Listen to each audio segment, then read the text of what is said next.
हित में थे और इसी से बहस का आगाज करेंगे।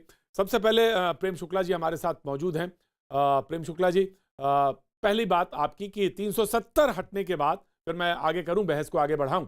370 हटने के बाद चुनाव, और चुनाव में सबसे बड़ी पार्टी बनके उभरना, खासतौर से वैली में नजर आना, ये तमाम बातें हैं जी इस बात की तस्दीक कर रही हैं कि वहां की आवाम, वहां की जनता, मुख्यधारा, बदलते कश्मीर, तमाम बातें कही गई, जुड़ना चाहती या जुड़ना क्या आकांक्षी है। जी प्रेम शुक्ला जी। लेकिन निश्चित तौर पर जिस तरह का चुनाव हुआ, और आपको ध्यान होगा अनुच्छेद 370 में संशोधन के पहले तत्कालीन मुख्यमंत्री महबूबा मुफ्ती जी कहा करती थी अगर 370 हट गया तो घाटी में तिरंगा झंडा उठाने वाला कोई नहीं बचेगा, नहीं मिलेगा।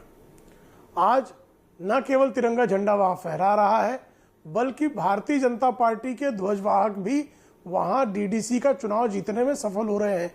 तो एक संकेत बहुत स्पष्ट है। दूसरा, आप देखिए कि 370 के पहले जो भी चुनाव हुए, 370 में संशोधन के पहले भी वहां चुनाव हो रहे थे, घाटी में मत प्रतिशत क्या था और 370 में संशोधन के बाद घाटी में मत प्रतिशत क्या है, जो कुल मतदान है, तो उसमें भी इजाफा हुआ है। 370 के पहले जब वहां पर चुनाव होते थे तो चुनाव के दौरान हिंसक घटनाएं क्या होती थी, और अनुच्छेद 370 में संशोधन के बाद वहां चुनाव हुए और हिंसा की घटनाएं कितनी हुई, दोनों का आप जो है तुलना कर लीजिए, आपके ध्यान में आ जाएगा कि अनुच्छेद 370 में संशोधन के बाद वहां पर जो है चुनावी। तीसरा, जो बार बार लोग कहा करते थे कि भारतीय जनता पार्टी तो चुनाव जो ईवीएम के कारण जीतती है, आज बैलेट पेपर पर चुनाव हुआ और भारतीय जनता पार्टी को जबरदस्त सफलता मिली। चौथी, ठीक है, मैंने आपके तीनों पॉइंट लिए, मैं आपके पास फिर से आने की कोशिश करूंगा। एक 10 सेकंड और दे देंगे तो मेरी बात पूरी हो जाएगी।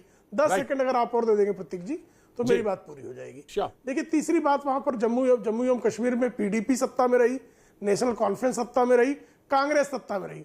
भारतीय जनता पार्टी कभी जो है सत्ता का नेतृत्व नहीं करती रही, और भारतीय जनता पार्टी को जो वोट मिले हैं वो एनसी, पीडीपी और कांग्रेस तीनों को जो कुल मतदान मिले हैं उनकी तुलना में ज्यादा है।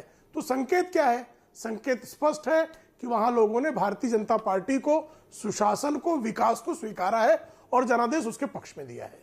बिल्कुल। अगर मैं बताऊं कि बीजेपी को वोट की बात करें तो 4.87 लाख वोट मिले, नेशनल कॉन्फ्रेंस को 2.82 लाख वोट मिले, कांग्रेस को 1.3 लाख वोट हैं, पीडीपी को करीबन 57,000 और निर्दलीय को 1.71।